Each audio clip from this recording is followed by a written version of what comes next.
Bismillahirrahmanirrahim. Assalamualaikum warahmatullahi wabarakatuh. Selamat pagi dan salam sejahtera untuk kita semua.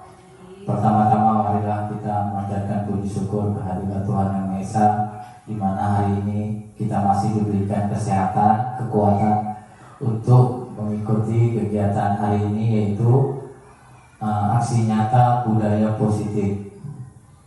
Baiklah, yang saya hormati Ibu Kepala Sekolah beserta Ibu dan Bapak Dewan Guru. Hari ini saya akan membawakan susunan acara kita hari ini. Yang pertama doa, yang kedua kegiatan inti, yang ketiga tanya jawab, dan yang keempat penutup. Baiklah, untuk mempersingkat waktu sekaligus membuka acara kita pada pagi hari ini, baiklah saya akan memimpin doa. Untuk membuka acara ini, marilah kita berdoa menurut agama dan kepercayaan kita masing-masing. Berdoa dimulai.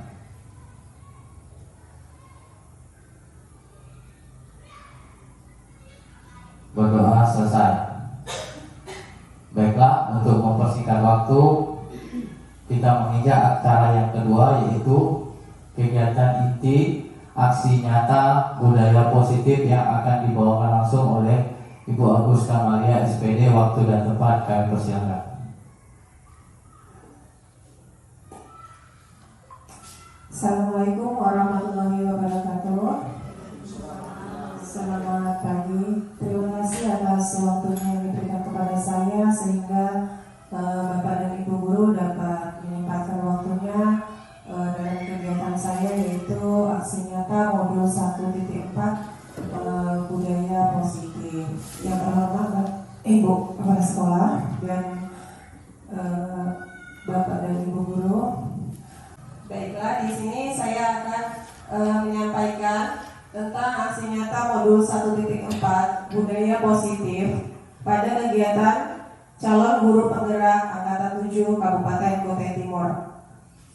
Nah, tujuan kegiatan saya ini adalah untuk menyebarkan pemahaman dan pengalaman tentang penerapan budaya positif ini, dan kemudian juga ini merupakan tugas untuk modul 1.4 pada kegiatan pendidikan guru penggerak Kabupaten Kutai Timur. Marilah kita belajar bersama dan berkolaborasi demi mewujudkan budaya dan disiplin positif yang berpihak kepada murid di sekolah kita. Nah, budaya positif ini adalah kebiasaan-kebiasaan yang baik yang harus kita wujudkan di sekolah. Budaya positif juga ini merupakan budaya yang sangat penting untuk mengembangkan anak-anak yang memiliki karakter yang kuat sehingga memiliki profil pelajar Pancasila yang sesuai dengan profil pelajar Pancasila. Nah, pada konsep utama budaya positif ini adalah perubahan paradigma belajar. Yang kedua yaitu tentang disiplin positif. Dan juga yang ketiga, kebutuhan dasar manusia. Yang keempat yaitu motivasi perilaku manusia. Yang kelima, posisi kontrol restitusi. Yang keenam, keyakinan kelas. Dan yang ketujuh, segitiga restitusi. Nah, ini ada setuju ataupun tidak setuju Bapak Ibu Guru bahwa hukuman dapat mendisiplinkan anak. Apakah Bapak Ibu setuju tentang hukuman dapat mendisiplinkan anak? Setuju. Nah, lalu pemberian hukuman dengan hal positif seperti membaca atau membersihkan halaman sekolah dapat mendisiplinkan anak. Apakah setuju? Nah, memberi penghargaan dapat meningkatkan motivasi belajar anak. Nah, berarti Bapak dan Ibu setuju semua ya dengan ungkapan yang ada saat ini. Nah, selanjutnya saya akan memaparkan apa sih ini apakah dia sesuai dengan budaya positif atau tidak. Nah di sini kita pada perubahan paradigma belajar. Nah perubahan paradigma belajar ini dirancang berdasarkan prinsip pembelajaran berdiferensiasi, sehingga setiap siswa belajar dengan tahap kebutuhan dan perkembangannya untuk mewujudkan profil pelajar Pancasila. Nah, profil pelajar Pancasila seperti yang kita ketahui saat ini pada pembelajaran kurikulum Merdeka yaitu tentang beriman dan bertakwa kepada Tuhan Yang Maha Esa, berkebinekaan global, gotong royong, kreatif, bernalar kritis serta mandiri. Selanjutnya, perubahan paradigma teori kontrol atau teori pilihan, yaitu ilusi kontrol. Ya, yang selama ini yang kita rasakan, yang kita ilusikan bahwa ilusi guru mengontrol murid, yaitu bahwa kritik dapat membuat orang merasa bersalah, dapat menguatkan karakter. Selanjutnya itu ilusi bahwa semua penguatan positif, efektif, dan bermanfaat. Ilusi bahwa orang dewasa memiliki hak untuk memaksa. Selama ini kita memiliki ilusi-ilusi seperti itu, bahwa kita memaksakan kehendak kita, bahwa kamu harus seperti ini, kamu harus seperti itu. Itu dapat mengontrol si anak. Lalu dengan mengkritik dia bahwa siswa itu, dengan begini dia akan berubah, atau bahkan memberikan hukuman yang misalnya kita ketika anak itu bersalah terlambat ke sekolah, kita akan memberikan dia hukuman seperti mungkin membersihkan kamar mandi, WC, maupun membersihkan halaman seperti itu. Selanjutnya perubahan paradigma stimulus, respon teori kontrol pilihan. Nah, stimulus respon yang pertama yaitu kita mencoba mengubah orang agar berpandangan sama dengan kita. Lalu untuk teori pilihan, teori kontrolnya itu kita berusaha memahami pandangan orang lain tentang dunia. Stimulusnya lagi yang kedua yaitu perilaku buruk dilihat sebagai suatu kesalahan. Selama ini perilaku buruk itu adalah suatu kesalahan. Sementara teori kontrol itu semua perilaku manusia itu memiliki tujuan. Anak-anak melakukan hal itu pasti ada tujuannya. Lalu orang lain bisa mengontrol saya. Selama ini dengan adanya kontrol itu, dengan memaksakan itu, anak-anak akan mudah dikontrol. Jadi teori kontrol pilihan ini hanya Anda, hanya diri sendiri yang bisa mengontrol diri. Lalu saya bisa mengontrol orang lain. Teori kontrol menyebutkan bahwa Anda tidak bisa mengontrol orang lain. Lalu pemaksaan ada pada saat bujukan gagal. Ketika kita membujuk seseorang, maka kita bisa memberikan paksaan kepada orang itu. Lalu teori kontrol pilihannya adalah kolaborasi dan konsensus menciptakan pilihan-pilihan baru. Kita bisa menciptakan pilihan baru selain memaksa dan membujuk seseorang agar mengikuti kita. Lalu stimulus responnya model berpikir menang atau kalah. Kalau misalnya saya tidak bisa mengontrol dia, berarti itu saya kalah ataupun saya pasti akan menang. Lalu untuk teori kontrol atau pilihannya merupakan model berpikir menang-menang. Berarti kita memiliki pilihan bahwa kita sama-sama menang, memiliki tujuan seperti itu. Selanjutnya yaitu disiplin positif, berasal dari bahasa Latin yaitu disciplina, yang artinya belajar atau disiplin diri. Disiplin diri membuat orang menggali potensinya menuju sebuah tujuan apa yang dihargai.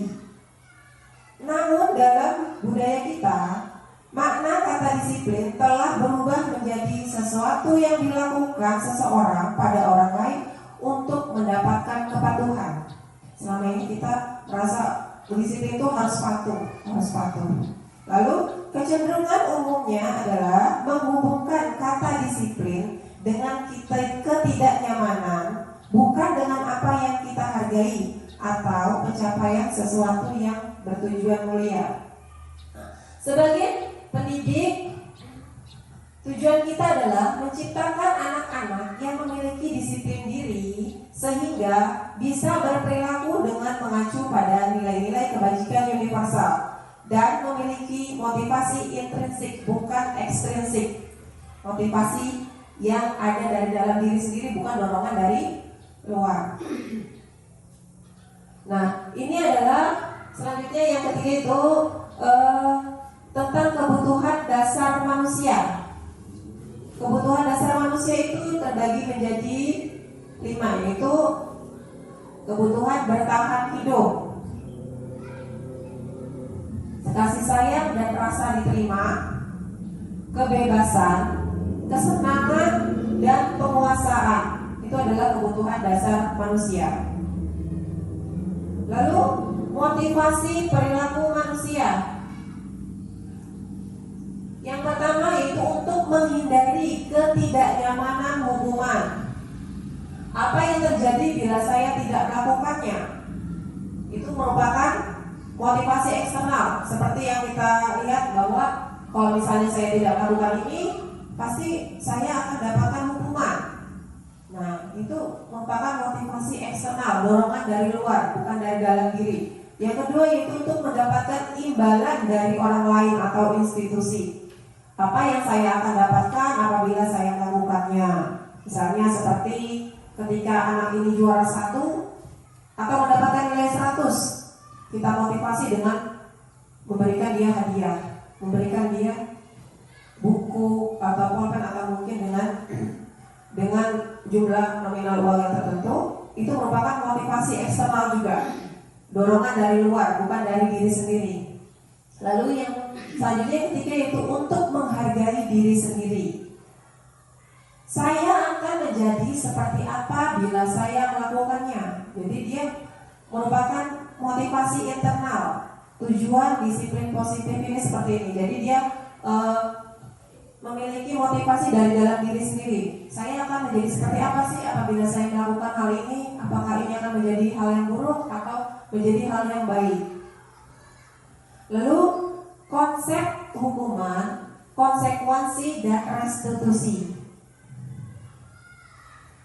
Nah, hukuman itu adalah sesuatu yang menyakitkan dan harus terjadi, membuat anak sakit fisik maupun hati untuk jangka waktu yang lama.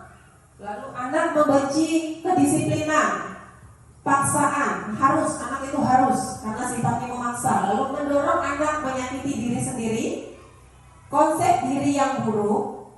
Anak belajar untuk menyembunyikan kesalahan. Anak ini pasti takut, nanti kalau saya ketahuan ketika saya berlaku salah, makanya dia menutupi kesalahannya. Lalu dia marah, merasa bersalah, bahkan merasa dipermalukan karena tadi mungkin dimarahi, harus dijemur ataupun dihukum yang lain-lain, sehingga dilihat orang lain pasti dia akan merasa malu, merasa bersalah juga seperti itu. Lalu konsekuensi itu adalah sesuatu yang harus terjadi, membuat anak merasa tidak nyaman dalam waktu pendek. Dia akan merasa gimana nih, selanjutnya dia biasa saja.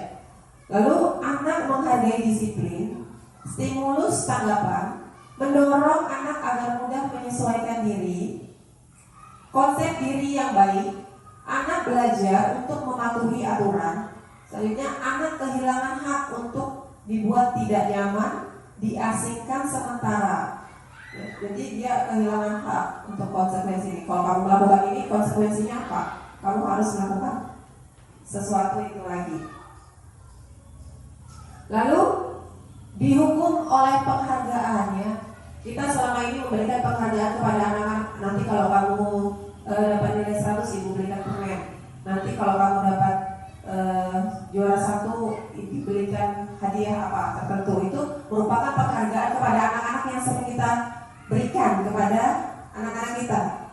Nah, ternyata dari situ dipahami bahwa penghargaan itu berlaku sama dengan hukuman kepada anak-anak. Dalam artinya kita meminta atau memujuk seseorang untuk melakukan sesuatu untuk memenuhi tujuan yang tertentu dari orang yang meminta atau memujuk. Dorongannya eksternal, ya. Dan akan ada faktor ketergantungan beberapa dampak dari pemberian membacakan ini teori dari Alvin Kohn di tahun 1993. Jadi dia menyatakan bahwa penghargaan itu merupakan suatu hukuman. Jadi memiliki dampak-dampak ketergantungan. Jadi kalau misalnya dia, aduh, aku juara 1, nanti selanjutnya harus dapat lagi nih, hadiah apa lagi kira-kira dapatnya, seperti itu. Dia ingin mendapatkan lagi dan lagi. Lalu dihukum oleh penghargaan ini berpengaruh jangka pendek dan jangka panjang. Penghargaan adalah menghukum, penghargaan mengurangi ketepatan, penghargaan tidak efektif, penghargaan merusak hubungan, penghargaan juga menurunkan kualitas, penghargaan mematikan kreativitas, penghargaan mengurangi motivasi intrinsik. Jadi dia selalu mendapatkan motivasi dari luar. Selanjutnya itu tentang bentuk program kebajikan atau apresiasi. Dalam memberikan apresiasi, pengakuan, perlu diingat beberapa hal, yaitu beri pengakuan secara khusus, beri pengakuan secara pribadi, beri pengakuan kepada semua murid ataupun bergantian, beri pengakuan secara konsisten, dan fokus pada proses. Jadi kita berfokus pada proses apa yang akan dikerjakan si anak, dan memberikan pengakuan kepada anak secara bergantian. Oh, kamu hebat, kamu pandai dalam matematika, kamu pandai di dalam bidang IPA dan lain-lainnya. Jadi tidak hanya satu anak terus yang dipuji. Kita berikan apresiasi kepada anak ini, pengakuannya ke semua murid secara bergantian. Selanjutnya adalah restitusi, Bapak Ibu. Restitusi ini adalah proses menciptakan kondisi bagi murid untuk memperbaiki kesalahan mereka, sehingga mereka bisa kembali pada kelompok mereka dengan karakter yang lebih kuat. Restitusi juga merupakan proses kolaboratif yang mengajarkan murid berpikir tentang orang seperti apa yang ingin mereka menjadi tujuan mulia dan bagaimana mereka harus memperlakukan orang lain. Gosan 2004. Jadi teori ini adalah suatu yang dapat menjelaskan tentang proses menciptakan kondisi murid untuk memperbaiki kesalahan mereka. Selanjutnya itu selama ini kita memberikan hukuman kepada siswa, yaitu di sini dijelaskan bahwa identitas gagal hukuman dan identitas sukses, yaitu disiplin, konsekuensi, dan restitusi. Lalu hukuman itu adalah sesuatu yang menyakitkan dan harus terjadi. Sedangkan konsekuensi ini sesuatu yang harus sudah terjadi. Restitusi itu merupakan pilihan, jadi kita berikan pilihan kepada dia. Lalu hukuman tidak nyaman untuk murid atau anak untuk jangka panjang. Sedangkan konsekuensi ini tidak nyaman untuk jangka yang pendek. Sedangkan restitusi ini menguatkan murid atau anak dalam jangka yang panjang. Lalu hukuman ini setiap korban pasti mendapatkan keadilan. Konsekuensi ini korban bisa diabaikan, restitusi korban mendapatkan ganti.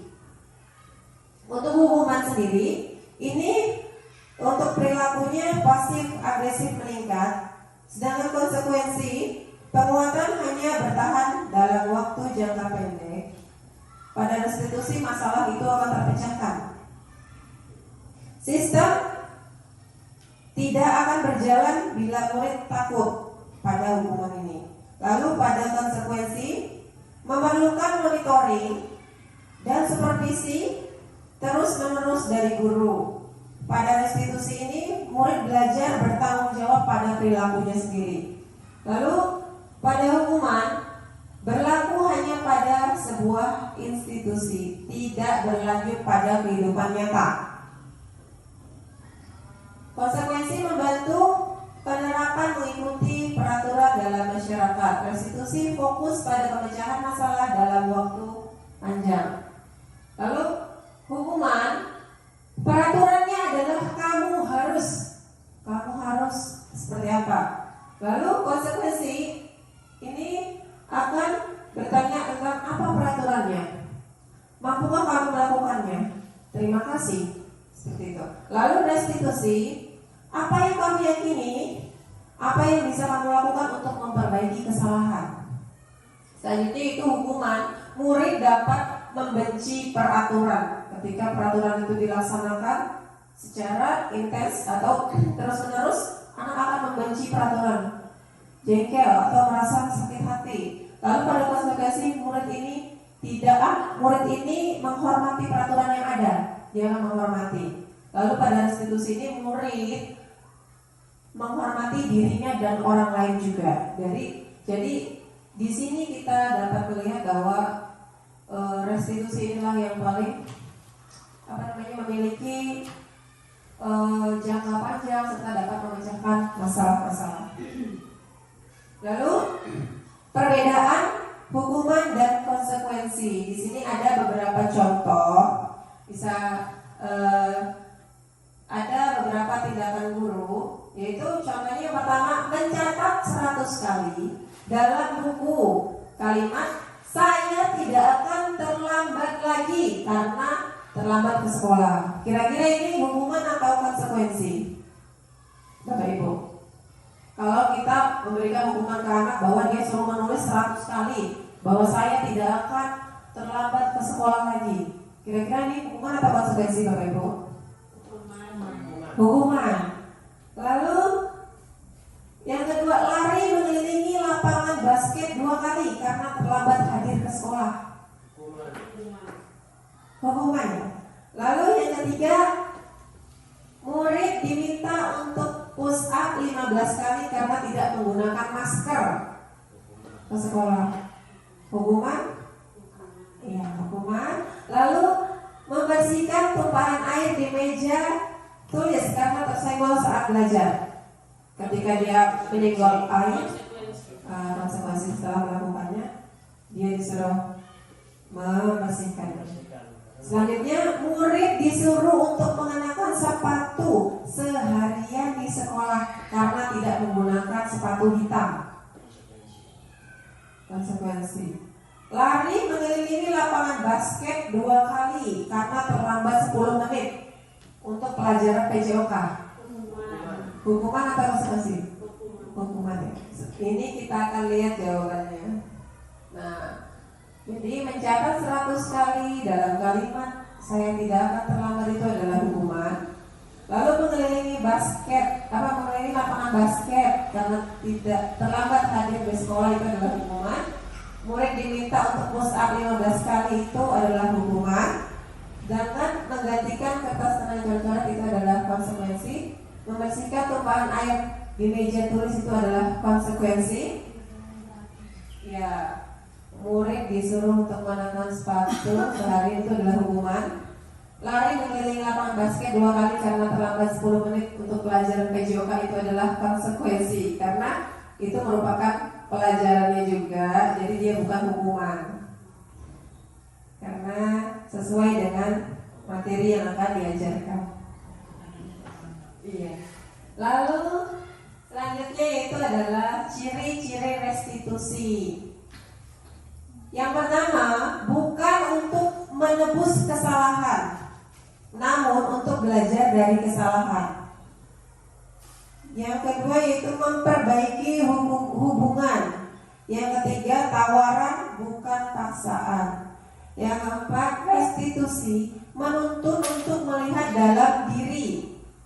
Yang kelima, restitusi mencari kebutuhan dasar yang mendasari tindakan. Restitusi diri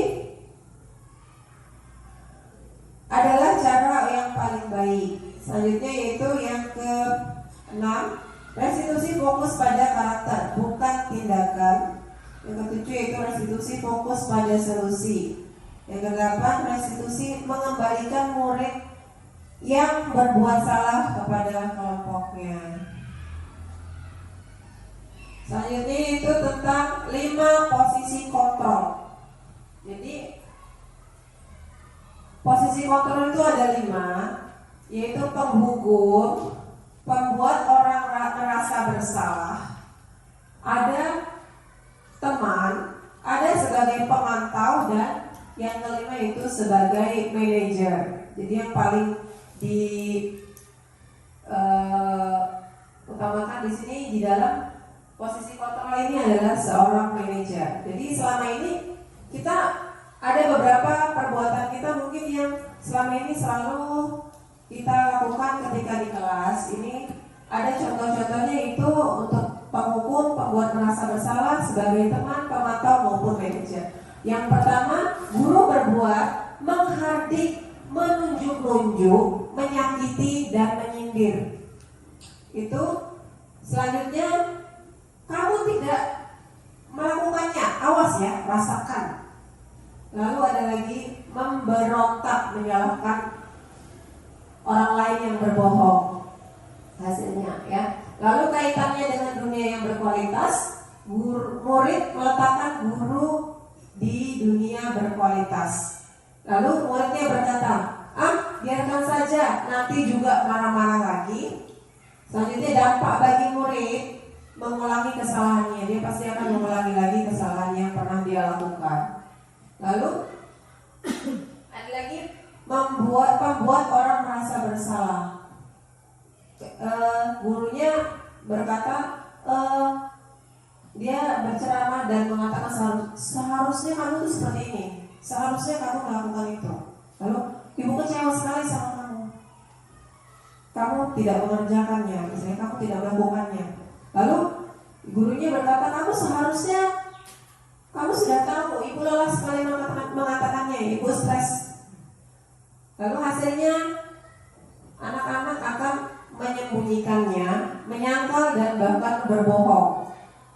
Selanjutnya yaitu tentang kaitannya, murid akan meletakkan guru dalam di dunia berkualitas. Lalu muridnya pasti akan mengatakan bahwa maafkan saya bu, saya melakukan ini. Lalu siswanya pasti akan merasakan dampaknya itu adalah merasa rendah diri.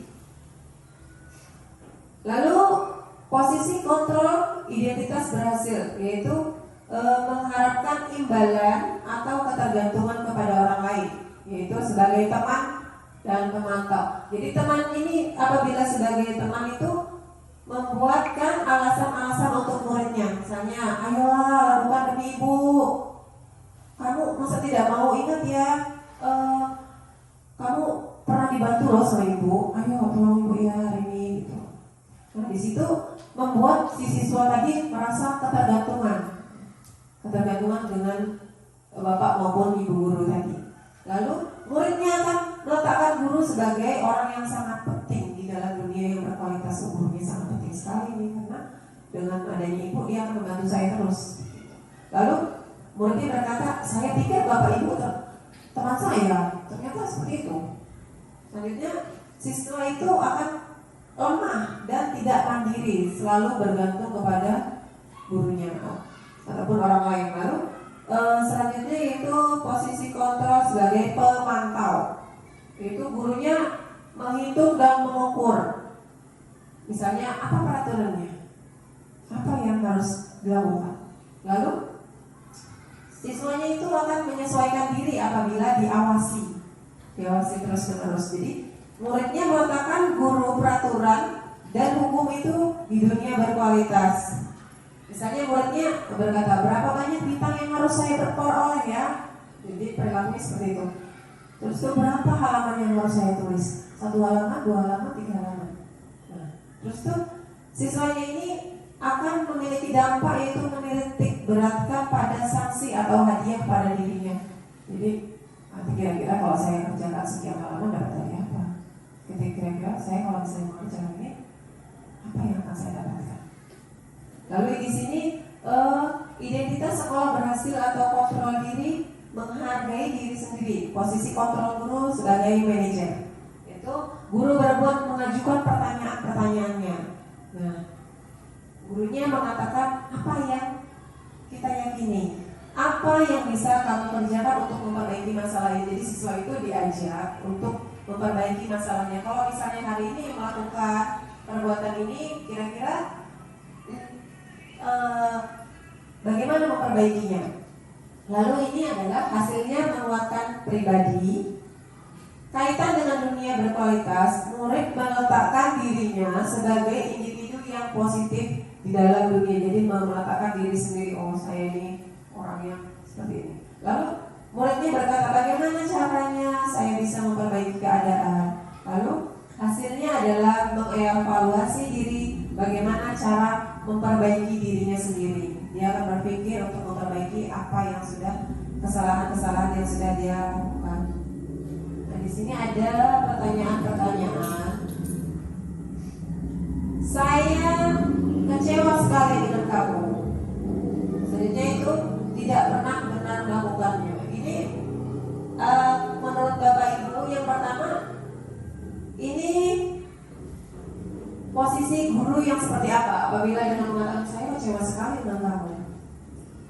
Dengan posisi kontrol tadi ada 5, yaitu sebagai teman, sebagai penghukum, sebagai pemantau, sebagai manajer. Kira-kira ini sebagai apa Bapak Ibu? Ada 5 dari penghukum, pembuat merasa bersalah, teman, pemantau, dan manajer. Jadi apabila guru mengatakan hal seperti ini, saya kecewa sekali dengan kamu. Kira-kira posisi kontrol seperti apa guru ini? Sebagai pembuat merasa bersalah. Terus kamu tidak pernah benar melakukannya. Kira-kira posisi kontrol apa? Pemantau atau ada yang lain?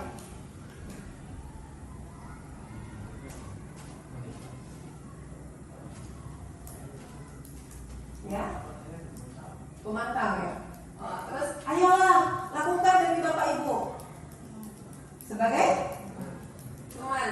Lalu bagaimana kamu bisa menyelesaikan masalah ini? Kira-kira kamu bagaimana bisa menyelesaikan masalah ini? Sebagai kamu selalu yang paling terakhir. Sebagai pemantau. Oke, kita lihat hasilnya. Ya. Perkataan saya kecewa sekali dengan kamu ini adalah membuat orang merasa bersalah. Lalu kamu tidak pernah melakukannya. Ini adalah penghukum. Kamu tidak pernah melakukannya. Kamu harus begini, harus begitu.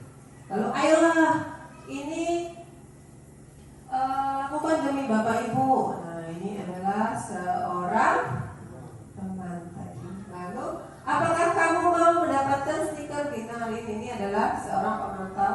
Bagaimana kamu bisa menyelesaikan masalah ini? Ini adalah posisi sebagai manajer. Lalu kamu selalu yang paling terakhir. Ini adalah guru penghukum.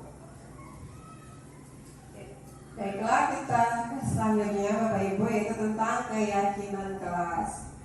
Sini. Untuk mendukung motivasi intrinsik kembali ke nilai-nilai keyakinan lebih menggerakkan seseorang dibandingkan peraturan-peraturan. Ini di sini kenapa sih? Apa sih ada pertanyaan? Kenapa sih tidak peraturan saja? Kenapa harus keyakinan kelas? Jadi ini adalah pertanyaan-pertanyaan yang sering kita ajukan. Harusnya memang kita melakukan peraturan-peraturan karena siswa mungkin membutuhkannya seperti itu. Jadi ini adalah jawabannya, itu untuk mendukung motivasi intrinsik dan dalamnya, sehingga dia akan kembali ke nilai-nilai keyakinan yang lebih menggerakkan seseorang dibandingkan mengikuti serangkaian peraturan-peraturan. Nah, mengapa kita memiliki peraturan tentang menggunakan helm pada pengendara kendaraan roda 2 atau motor? Nah, kemungkinannya pasti jawabannya adalah untuk keselamatan. Lalu, mengapa kita memiliki peraturan tentang penggunaan masker dan mencuci tangan setiap saat?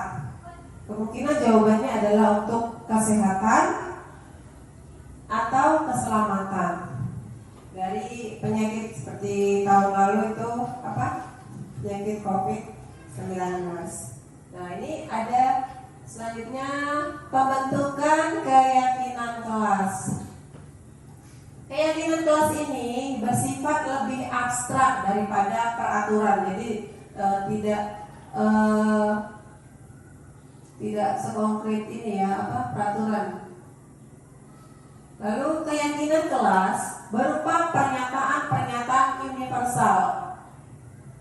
Selanjutnya, pernyataan keyakinan kelas ini senantiasa dibuat dalam bentuk positif.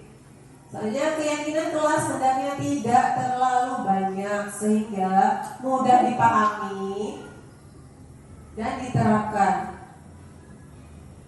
Lalu, keyakinan kelas ini sebaiknya sesuatu yang dapat diterapkan di lingkungannya, tidak hanya di dalam kelas saja, tapi dapat diterapkan di lingkungan lain juga. Lalu selanjutnya, semua warga kelas hendaknya ikut berkontribusi dalam pembuatan keyakinan kelas ini lewat keyakinan curah pendapat. Selanjutnya, bersedia meninjau kembali keyakinan kelas dari waktu ke waktu. Ini adalah contoh-contoh keyakinan kelas. Keyakinan kelas ini contohnya kelas 1, keyakinan kelas 1. Setiap anggota kelas perlu belajar. Setiap anggota kelas perlu senang. Setiap anggota kelas perlu melakukan tugas.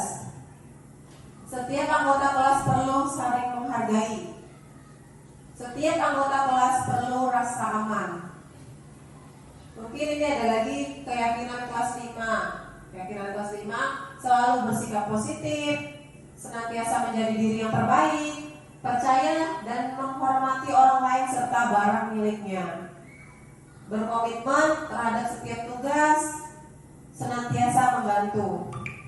Selanjutnya ini keyakinan kelas 7, misalnya hormat. Kami meyakini bahwa sangat penting untuk menghormati semua barang dan semua orang. Lalu bekerja. Kami meyakini bahwa sangat penting untuk mengerjakan segala pekerjaan, untuk mengikuti kegiatan yang mudah yang telah dilakukan. Lalu kegiatan yang telah ditugaskan. Lalu bekerja, diterima dan dimiliki. Kami meyakini bahwa sangat penting untuk merasa diterima pada suatu kelompok dan saling peduli satu dengan yang lain. Selanjutnya itu adalah pembentukan keyakinan kelas. Di sini ada hormat. Hormat itu terdengar, terlihat dan berperilaku. Ketika bekerja juga terdengar, terlihat dan berperilaku. Lalu kalau untuk hormat tampak seperti, tidak seperti. Lalu untuk bekerja tampak seperti, tidak seperti. Selanjutnya yang diterima dan dimiliki tampak seperti dan tidak seperti. Ini adalah contoh-contoh pembentukan keyakinan kelas. Selanjutnya itu adalah segitiga restitusi.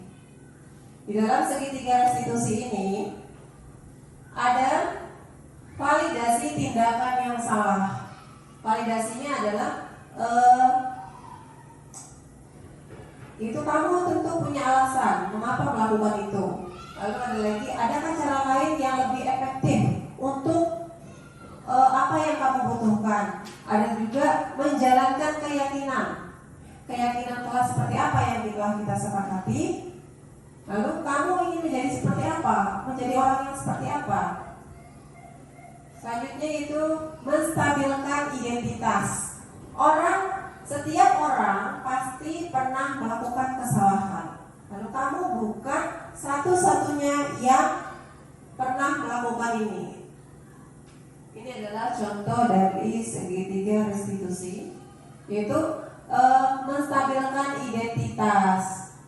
Untuk membuat anak yang merasa gagal karena berbuat salah menjadi positif terhadap dirinya. Jadi ketika dia berbuat salah, dia tidak akan menyalahkan diri sendiri.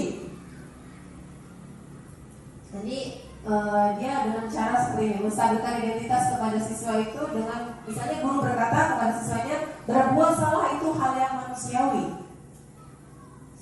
Tidak ada manusia yang sempurna. Bapak Ibu juga pernah berbuat salah. Lalu kita pasti bisa menyelesaikan permasalahan ini. Bapak Ibu tidak tertarik untuk mencari tahu siapa yang benar, siapa yang salah. Bapak Ibu lebih tertarik untuk menyelesaikan masalah. Kalau kamu menyalahkan dirimu sendiri terus menerus, apakah kamu bersikap baik pada dirimu sendiri? Ini adalah menstabilkan identitas Bapak Ibu. Lalu selanjutnya adalah validasi kebutuhan.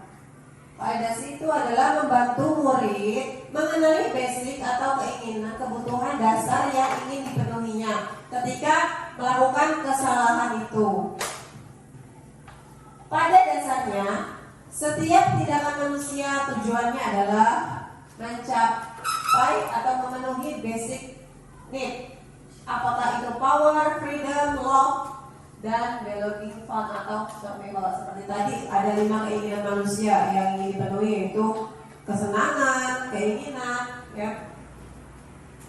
Lalu guru berkata, kamu bisa saja melakukan hal yang lebih buruk, tapi kamu tidak melakukannya kan? Jadi kamu pasti punya alasan kenapa kamu melakukannya. Lalu pertanyaannya, apa yang penting bagi kamu? Kamu boleh tetap berusaha menjaga sikap itu, tapi tambahkan sikap yang lain, yang baru. Maukah kamu belajar cara untuk mendapatkan yang kamu butuhkan tanpa harus memukul? Apakah kamu bisa melakukan dengan lebih baik besok lagi? Setelah itu kita menanyakan keyakinan.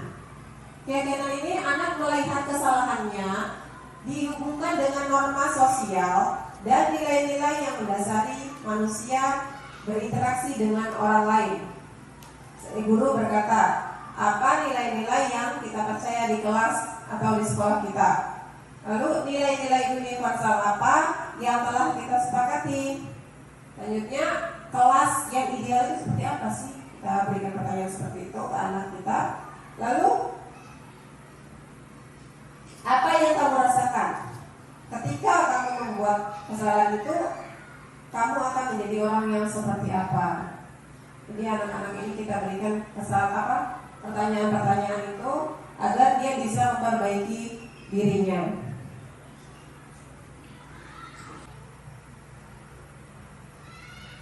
Itulah pemaparan materi dari saya pada aksi nyata modul 1.4 tentang budaya positif. Selanjutnya saya kembalikan ke MC.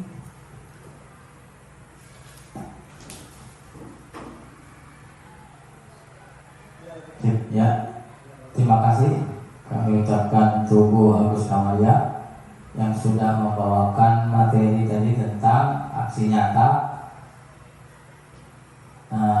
Sangat panjang lebar dan sangat jelas sekali. Tapi mungkin ada teman-teman atau ibu bapak guru sekalian mungkin masih ada yang kurang jelas dan ingin ditanyakan. Baiklah, kita menginjak acara yang berikutnya, yaitu acara yang ketiga tentang tanya jawab. Nanti ibu dan bapak ibu guru sekalian silakan untuk menanyakan kepada Ibu Agus Kamalia terkait materi yang telah dipaparkan tadi. Bagaimana cara kita menerapkan untuk siswa-siswi kita di sekolah kita. Baiklah, waktu dan tempat kami kembalikan kepada Bu Agus Kamalia. Silakan untuk teman-teman ibu bapak dan ibu guru untuk menanyakan kepada Bu Agus. Terima kasih. Silakan, mungkin siapa? Bu Ella.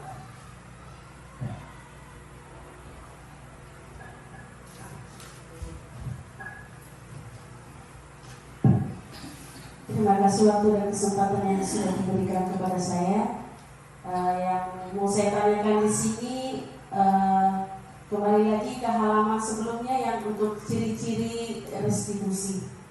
Nah, pada poin 1 tadi yang dibahas bukan hal menebus kesalahan, namun belajar dari kesalahan.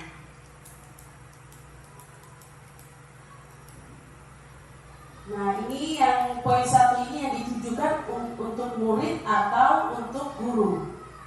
Nah, kalau untuk ditujukan ke murid, contoh kecilnya saja, menebus kesalahan yang model seperti apa? Itu saja saya tanyakan. Terima kasih.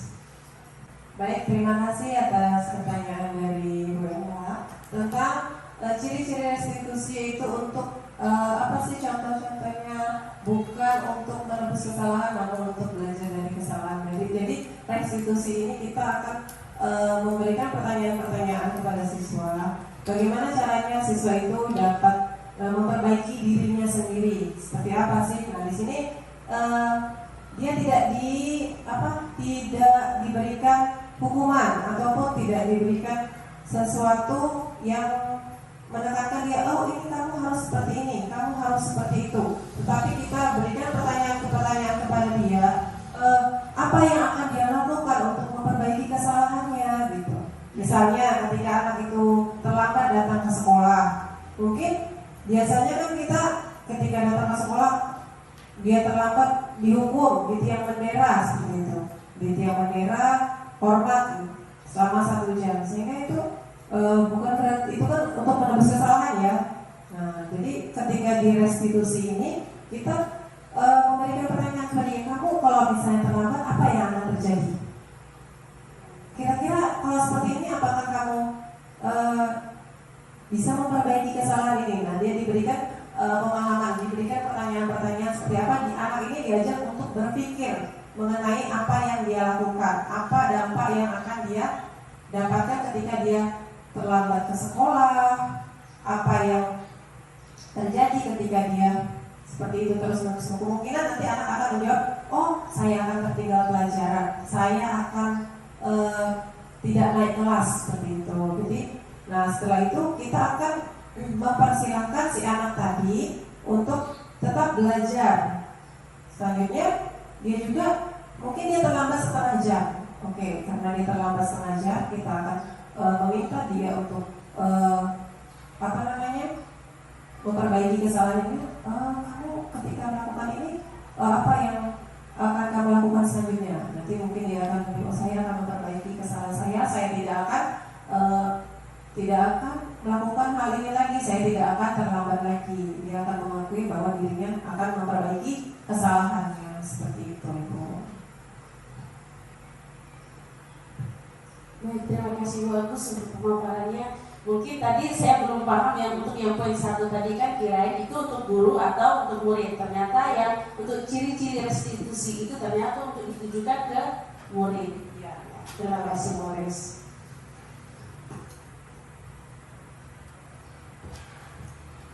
Ya, terima kasih Bu Ella. Mungkin dari saya juga bagus. Tadi sempat di awal dibahas konsep utama positif. Yang ingin saya tanyakan, bagaimana cara kita memotivasi siswa agar menjadi perilaku yang positif? Itu satu. Terus yang kedua, apakah untuk menanamkan nilai konsep utama positif itu kita perlu memberi hukuman kepada siswa-siswi kita? Kalaupun perlu, saya minta penjelasannya, dan kalaupun tidak perlu, begitu juga saya minta penjelasannya. Terima kasih. Ya, kembalikan kepada Bu Agus.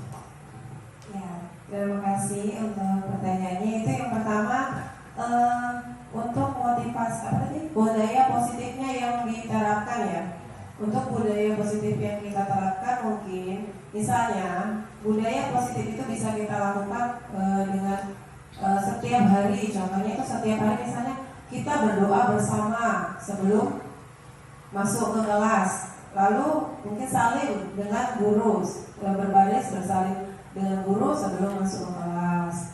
Dan contoh lainnya itu seperti membersihkan lingkungan, misalnya piket ataupun mengambil sampah di halaman.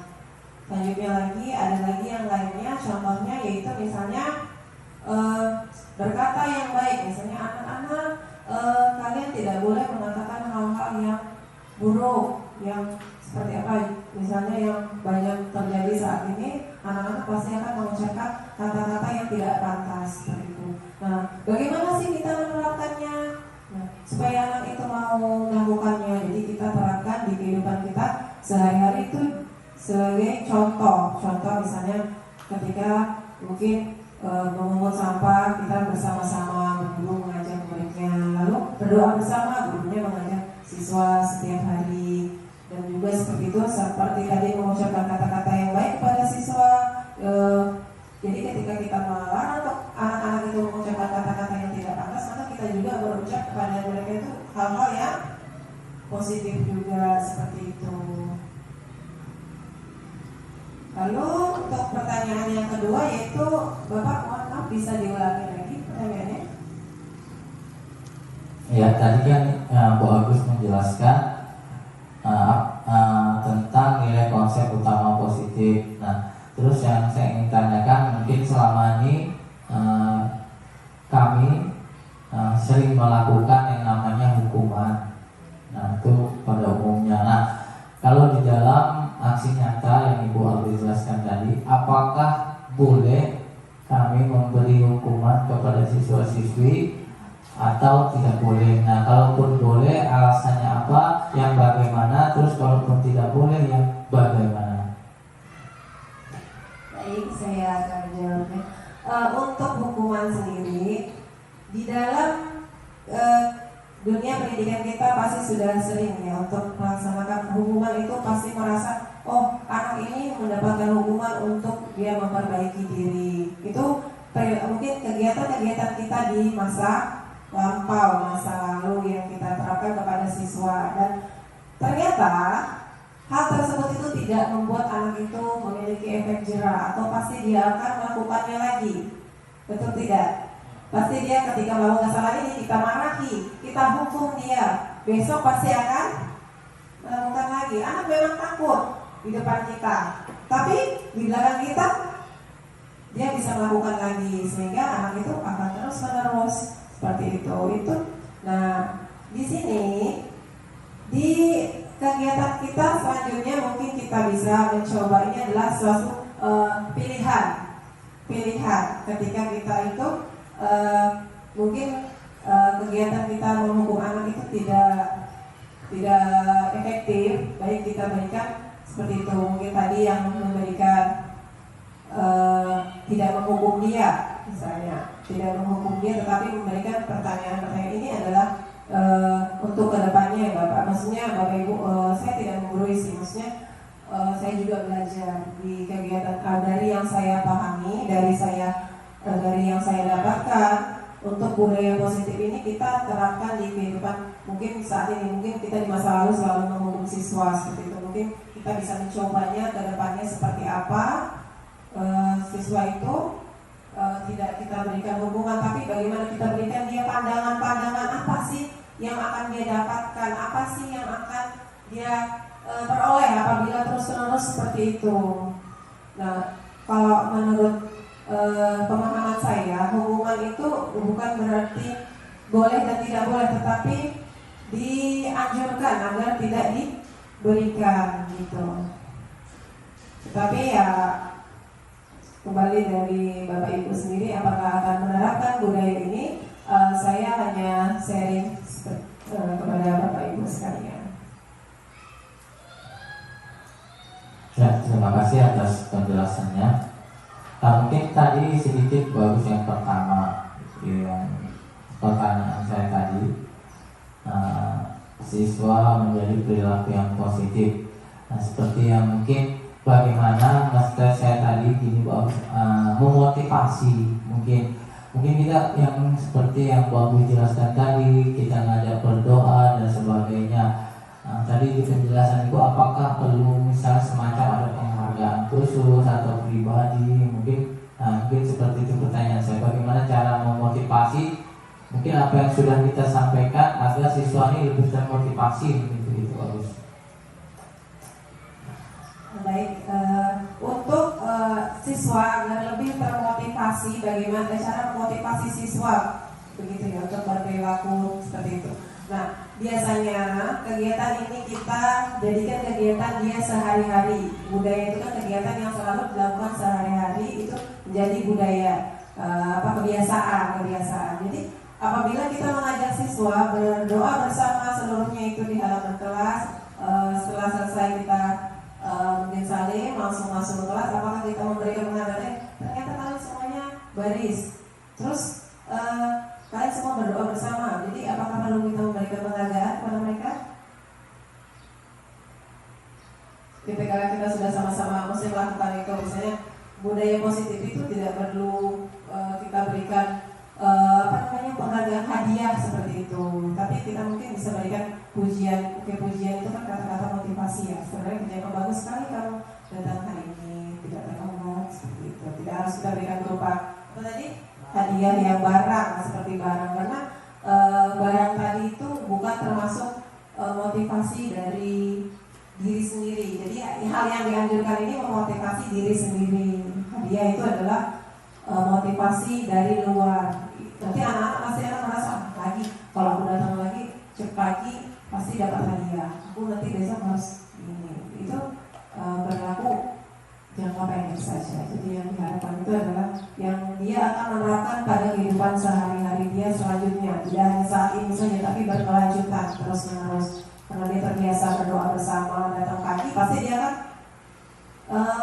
ikut berdoa tanpa harus ini lagi kan, tahu jamnya. Oh, jam kita doa apa pasti dia masuk hadir di situ.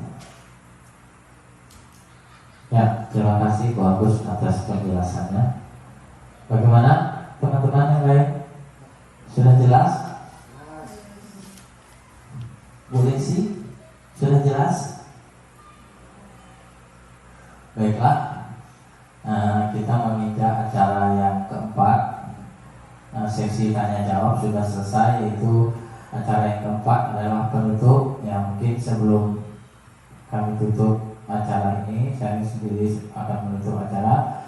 Mungkin yang pertama-tama kami ucapkan terima kasih kepada Bu Agus Gamalia atas pemaparan sosialisasinya hari ini tentang budaya positif aksi nyata yang telah dipaparkan, yang selama ini mungkin kita belum mengenal namanya konsekuensi, restitusi. Nah, itu sekarang dengan adanya sosialisasi ini kami sedikit mengenal apa yang namanya konsekuensi. Mungkin selama ini kita belum melakukan. Insya Allah mungkin dengan adanya sosialisasi ini mungkin ke depan kita sama-sama belajar menanamkan budaya positif ini. Ya, mungkin itu saja dari saya. Lebih dan kurangnya saya mohon maaf. Saya akhiri wabillahi taufiq wal hidayah. Wassalamualaikum warahmatullahi wabarakatuh. Selamat pagi dan salam sejahtera untuk kita semua.